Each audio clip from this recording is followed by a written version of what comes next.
quite a number already who've joined, and I will and I'll give a very brief intro as we're welcoming everyone into the group to Lucy and why you're going to hear from her. So just as a background to the fireside chat, minus the fire, I might add. So I think we need to sort of probably recreate that for future webinars. But the fireside chat is just a 15-minute Q&A with an expert to give some really great hiring insights to hopefully better your hiring processes, hopefully engage and make you think about the hiring process you're in currently. A bite-sized chunk over lunchtime. We're going to do them hopefully weekly with different experts every week.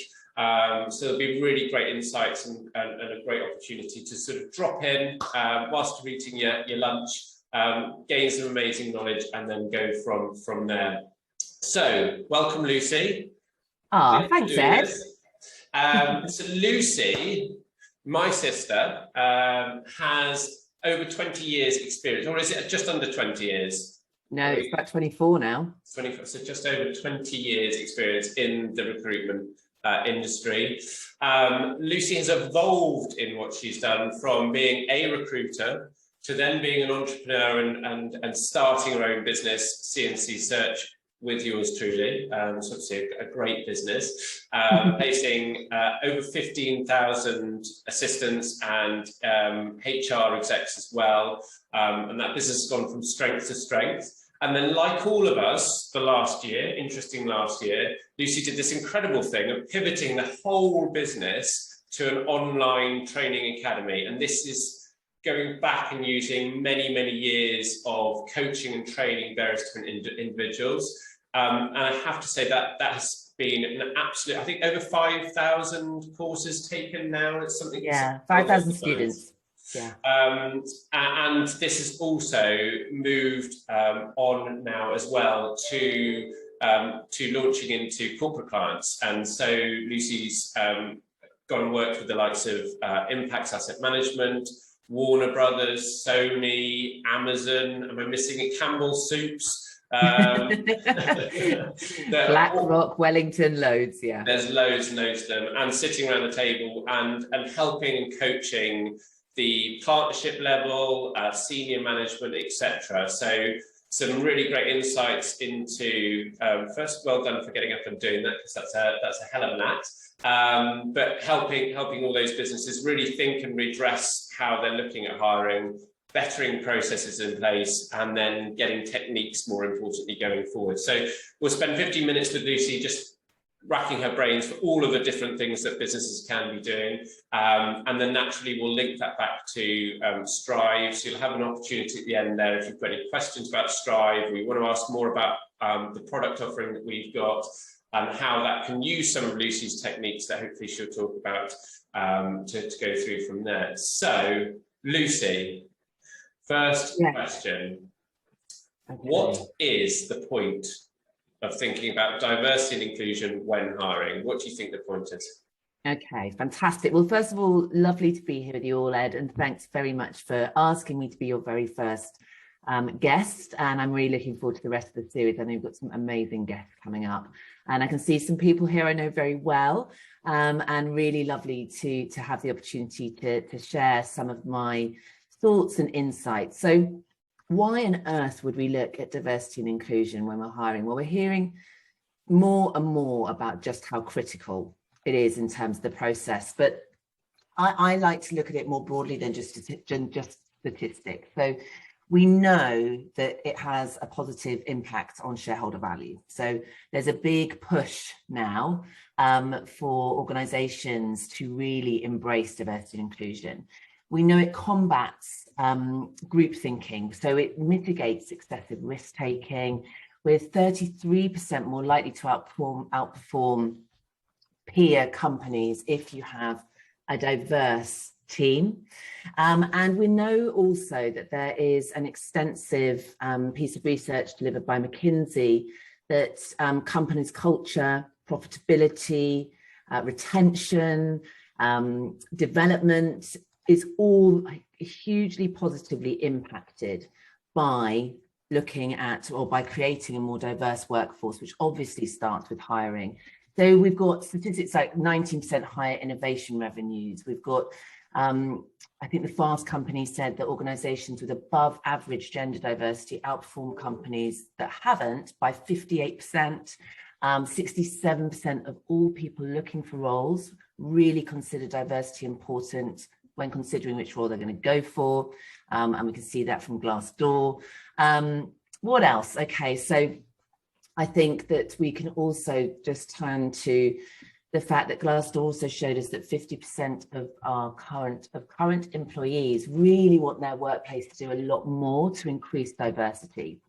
And my final stat, because I don't want to bore you with numbers, but is about 58% of employees said they would have stayed in their company for longer, according to the Kapoor Centre, I believe, if the company had taken more steps to hire more diverse employees and to incorporate that inclusion piece as part of the company culture. And I have tons and tons and tons of this data from working on several projects for diversity and inclusion for our clients. So if anybody wants some additional data, I have lots.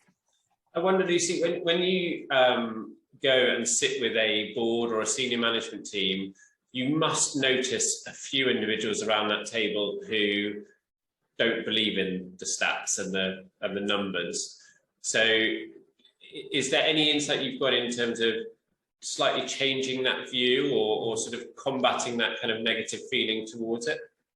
Yeah, absolutely. So, I mean, what we do know is that the old ways don't work. So what do I mean by that? So what inclusivity is it's an attitude, it's a mindset. So ultimately, it's an environment that welcomes people in to be themselves without any fear, feeling that we don't need to fit in, and understanding that everyone has value, and really understanding our bias filters and creating a sense that difference is normal. So a lot of it is around education. So there is absolutely resistance in lots of boardrooms, whether it's unsaid or said, that creates barriers to diversity and inclusion, and particularly around hiring. And a lot of that is around education and making people feel less fearful that something's going to be taken away, and that actually by embracing diversity and inclusion, there is more for everybody. And I think that that's really important. The other thing is that the old ways don't work. So we know now that the tools that were previously used to bring on board leadership teams or boards with things like diversity training, hiring tests and performance ratings, putting in lots of grievance systems and policies, and these we now know is that they often activate bias. So it makes some people feel coerced that if they do X and Y, or if you're forcing me to do X and Y, actually I want to go the opposite way. So in terms of how we then combat that, there's so many different ways that we can look at that. And I think that we need to really focus on, with those leadership teams, firstly, the education piece. Obviously, commercially, it has significant benefits for companies in every single way. So if you can't get them to change their mindset, you can normally help to change their mindset through data, which certainly for me is where I've gone in the past. Yeah, it's an interesting one, isn't it? And I think it's that fear of change, which is the big barrier with all of this stuff, is what does it mean for me? How is it going to impact me, etc. And that's the sort of the triggers it's setting off for the individuals when you're trying to educate them on a new way. I mean, if you were, I think one thing that for me I've taken from a lot of hiring processes that I've been involved in is there's a lot of talk and there's a lot of stats. There's a lot of meetings about what we can do as organisations and do better, but where do you even begin with all of this stuff? Because I think that's the other element, is the practical aspect of how do you get this stuff in place? Yeah, so we'll talk. I mean, hiring is specifically the area where ultimately you need to create the changes, and it's interesting because you're right. There's so much talk around this, but what people leave out is the sense of diversity is about numbers, but without inclusion in creating shifts in those cultures, which again starts with hiring, is you can't have diversity without inclusivity. The sense that people can feel comfortable and accepted and heard coming to work is what inclusivity is. Diversity is essentially statistics. How many people do we have of a certain faith, or that are neurodiverse or disabled or come from a certain socioeconomic background, etc. So we need to look at both. And I think that absolutely starts with hiring, and it's widely recognized it starts with hiring. So for me, the first thing to do is to do a diversity and inclusion review. Look at internally how people feel about the diversity within the organization, how inclusive they feel the environment is, and then start to look at the hiring process. So who are you engaging with? Where is your company's story being promoted? How accessible is your hiring process? How transparent? How equal? What is the experience of candidates going through that process? And so there's lots of nuances in that. How are the candidates being communicated with? Is there a structured interview? Are there standardized interview questions? Are you monitoring that diversity data so you can see who are your recruitment partners? Where are they focused? And how broadly are they looking to attract a wide candidate pool? And I think that we have at times got lost that diversity is race related, which is one part of diversity. But the bottom line is no matter what your race, if you only have a team that have all come from a top tier university that have all been to private school, that's not diversity either.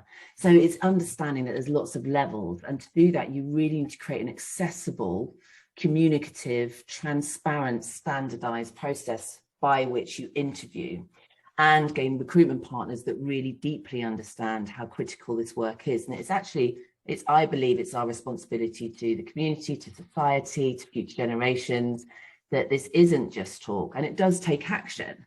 So I think there's a few of the things that I would mention straight away, but it's not complicated. The good news is it isn't complicated, but it just takes a plan. And I think having a diversity task force within your organization, even if you're tiny or much smaller, then just to pick out a couple of people in the organization for whom that's going to be their focus. And they can certainly reach out. If there's anyone here online or listening to the recording, if you want some tips on what that process should look like, we'd be really happy, you or I, to support them with that and take a look at that. And I know that Stryve, I know that that's been part of, as your sister, but also just from watching it develop. But I know that you've really held that piece around how this can really support diversity and inclusive hiring at the heart of how you set it up. And I think I know that we're going to talk a little bit about Stryve, but I think it's really important that all systems and processes you use have that at its heart. Otherwise you're always going to be fighting against the tide rather than going with it. Yeah, I'm a massive advocate, as you know, for that pre-planning, that structure, having a vision of what you want to create, and then communicating that. And I think, it's an obvious plug for Stryve, but you can effectively create your hiring process and put that in place. I've got a great example of an organisation I met, and they wanted to increase the gender diversity. And when we looked at the interview process, they didn't have one female on any of the interviewing panels. And I think it was just a mere oversight, but by looking at the whole process, we could easily sort of start to rectify some of the aspects, because people identify with people like themselves. And so if there's no one on that interview panel, it's going to be really, really difficult to do that. Can I just take that question from Madhu just quickly? Yeah, go for it, absolutely. Yeah, so great question, Madhu, and hello, nice to see you here. So you've just mentioned that, is there a chance diverse hiring could be seen just for the sake of being seen as diverse rather than hiring the right candidate? So this is a brilliant question. So what we're not talking about is, so say like somewhere like South Africa, where they have positive, I think it's called positive, not affirmation, positive discrimination. No, it's called something different, but it's similar. It's similar to that, but where basically anyone knows, put it on the chat box. Yes. Oh, that's annoying. It's just literally slipped from my mind. But this is about creating. So there is that danger if that's all you're interested in. But for me, having a diverse and inclusive hiring process is about a mindset shift. It's about creating a level playing field where everyone feels that they can walk through the door, that there's a chance for them that if they walk through that door, that they will be treated exactly the same way as everybody else in that process. I know that particularly for neurodiverse candidates, there is a real barrier that's often invisible in terms of how accessible companies feel. So it's about looking at diversity and inclusion from a really holistic perspective and acknowledging that at the moment, there are lots of organisations which do not feel accessible. And that might not be the reality, but it's how they feel. So yes, there is a danger of that, but I think we are so far from that right now. It'd be nice almost to get to that point, I think. Yeah, I know. I wonder whether, or by having a diversity and inclusion committee, how much they are seen in organisations as some people who are interested in that, but they're sort of slightly separate, and how much they can actually become, you know, sort of accepted and people want to engage with. Because I think if it's a group of people that just go off and do something, then that's not necessarily bringing everyone together into that whole process. Yeah. Do you agree? Yes. So the purpose of that is really to have people for whom it's a priority, but to engage everybody in that process is absolutely critical, which is why you can use things like sense checks. So lots of leading organizations that are seen as leaders in diverse and inclusive environments and hiring are checking in every quarter. How diverse are we? How inclusive do we feel? How do you feel about coming to work? Do you feel able to speak up in meetings? These sorts of things. So really they're about, I guess, they're a point at which engagement happens around them. And I think that you have to have layers to things like this, and you have to engage your leadership team. This is the big challenge. And for leaders for whom they might feel this is a tick box exercise, ultimately the commercials will normally persuade them otherwise, which is a real shame that it's not about legacy and social responsibility. But there is no evidence that more diverse environments are not positive for the bottom line and for retention, culture and everything else. It's interesting as well, because I think in the world of quick fixes and quick wins, that's almost the very problem with this whole subject matter, is that it isn't about a quick fix or a quick win. Yeah. There's things you can do quite quickly, but they are all part of providing a longer term gain, in effect. Yeah, and actually we're about 300 years from equity, we think, so we've got plenty of work. So all these conversations are really important. And thank you for your question. You've just asked, really interested to know your thoughts in how language in adverts plays to one gender or the other. Now, I think we're probably in an environment now where it's more around, are we appealing to alpha energy or are we appealing to all of our energy? So alpha energy for me is looking at certain language which will traditionally be more what we would have qualified as maybe a male aspect of personality. And you're absolutely right, language is critical in adverts, and particularly around the sense of it being welcoming, warm, open, transparent, and about acknowledging that actually not all men want to work in environments where there's very A-type energy the whole time either. So I think you're absolutely right. They're really, really important in terms of language is being used. And I've got another question there, Ed, that might be good for you. Well, there's an interesting one I wanted, because I don't have the right perspective on this, but it's an interesting one for me, because we get asked a lot of times by clients that they want a woman for this role, and this individual has actually been contacted because of that very reason, and it quite quickly became apparent that whilst they wanted to hire a woman, they actually didn't want to engage with the women, they still wanted characteristics that are more typically male. So this is a really interesting insight, actually, and I wonder, you know, how you change that mindset within the organisation. Yeah, I mean, there's a fairly big training issue. I mean, that's around the IQ, EQ piece, isn't it? It's sort of, yes, I'm bright enough to know that we need to change something here, but I'm not necessarily emotionally intelligent enough to understand that actually there has to be a shift in how we employ people in order that as a woman or they or as a man or anybody, that actually you feel that hiring entity is going to understand your needs, your requirements. And there's lots and lots at the moment coming up around women that hit the menopause and all of these things that are very normal for half the population or a lot of the population, and all of these conversations that have never been open in working environments, but really important that you have an environment where, if you are at that stage of your life, that you feel able to meet your own needs. And what you're exactly saying there is that this is education, and it's about allowing everyone to feel safe in expressing. The problem that we've had with cancel culture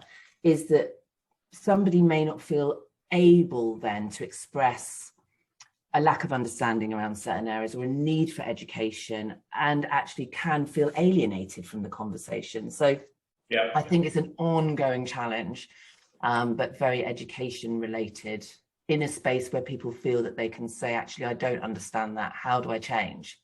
Yeah.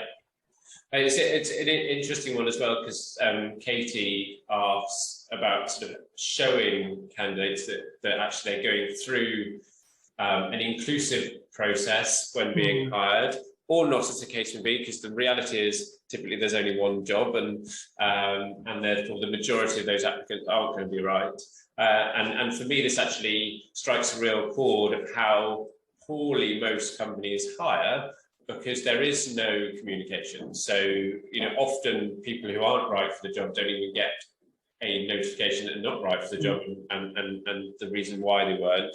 But funnily enough, I mean, that's very much what we built in Stryve, which is this applicant tracking system, where in effect through that process, and I'll quickly show you kind of how that looks for a quick plug from that perspective.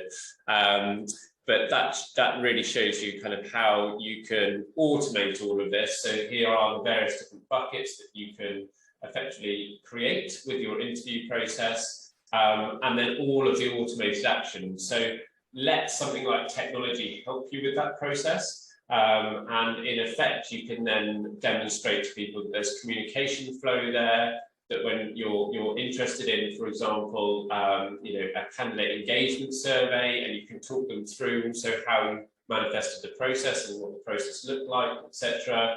You've got the structured interview questions for that sort of conscious, unconscious, or implicit bias, etc. So you can really talk and engage with candidates before they go into the process. This is also a great way of, as we discussed, in effect, road mapping your process. So you can see quite clearly, for example, there is an equal representation in terms of interview panels. You can think about those interview panels. I know, Lucy, you're an advocate as well for within that structured interview process of having two people on a panel rather than just one. We perform better when we're being monitored or partnering with our peers.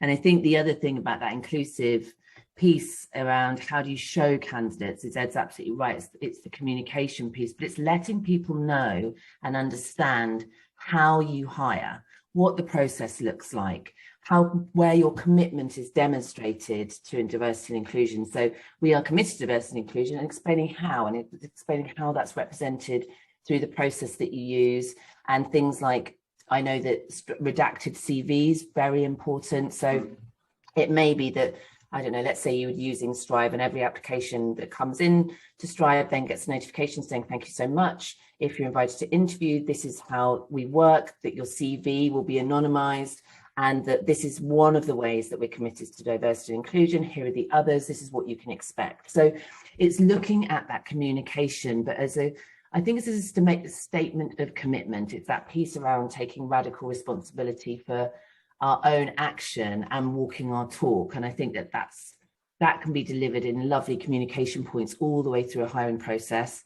all obviously helped by automation. Naturally. And we've got a question there from Leonie as well. Do you find that companies are more biased towards disabled candidates as they see the disability as an inability? I mean, Leonie, I have no personal experience of disability. I just need to let you know that. But I do feel that we have at the moment quite a one-dimensional approach to what diversity is. And I think what we're seeing now is that disability, neurodiversity, socioeconomic boundaries are all now being looked at. I don't think boundaries is quite the right word, I couldn't quite think of it, but the inclusion and diversity conversation is broadening. And I think that can only be a really good thing. But I do agree. I think at the moment the employment market is still hugely challenging for disabled candidates. I do hope that with the advent of more flexible working and with this focus that most organisations we work with, whether it's true commitment or whether it's to be seen as committed, there does seem to be a shift change. And certainly when you look at KPMG, looking at how many of their employees come from state school versus private school and having a target to address this horrendous imbalance they suddenly noticed, and being really public about that intention, I think we're seeing the conversation expand. And I very much see that disability and neurodiversity will come into that conversation more and more. Yeah, and I think the interesting thing about that, Lucy, is that element of being able to measure what's going on, and what gets measured gets done. So, Edward, can Stryve measure that? It can, amazingly, yes. Yeah, very nice link back through. So make sure you have Stryve as an ATS as well. But anything like that, again, I do think, though, in all seriousness, that applicant tracking system. So, I mean, I didn't actually know what ATS stood for until about 2 years ago, but having a system where companies, I mean, I'm still so surprised that most of the organisations I work for don't use applicant tracking systems, which makes actually really having that solid foundation for diversity and inclusion really challenging, because you've got different people handling different CVs in different ways, monitoring different information, some taking out individuals' data, some not, no clear way of the candidates being communicated with, or if you're using agencies communicated with. And I think that a lot of the applicant tracking systems that I've used aren't monitoring data or don't have any of those lovely, neat ways to communicate with people so that everyone understands that transparency is there, what process to expect, because we know that there's some, if you have neurodiverse needs, that actually that piece around what to expect next is so critical. And understanding what that looks like. So I think, all jokes aside, not having an applicant tracking system, a system by which there is a central hub, which essentially for me, it feels like a candidate community, a place where people are taken care of, looked after and treated the same, we're missing a massive trick when we don't have that in place. And yes, it saves loads of time, and it means that you can free up your energies to be spent elsewhere, knowing that there's that automation, but with a really strong focus on the human being that's going through that process. Absolutely, I couldn't agree more. Very easy, but look, we've got 1 more minute, and I think the conversation could go on for hours. I know both of us are very passionate about it, and big talkers. Yes, and big talkers. Yeah. You can imagine the sort of Sunday roast at our house. So there we go. Lucy is available at any point in time if you ever want more insights for your own firm, and also the training. As I say, she's now very experienced at sitting around the table of lots of people who are for and against all of this stuff. So, and we're advocates for making a change in the industry that we work in as well. So absolutely reach out to Lucy. We will make this recording available for anyone. Obviously, I'm a massive advocate for Stryve and everything that brings you. We've just launched the beta product for Stryve. So it's stryve.online, STRYVE, if I point to it.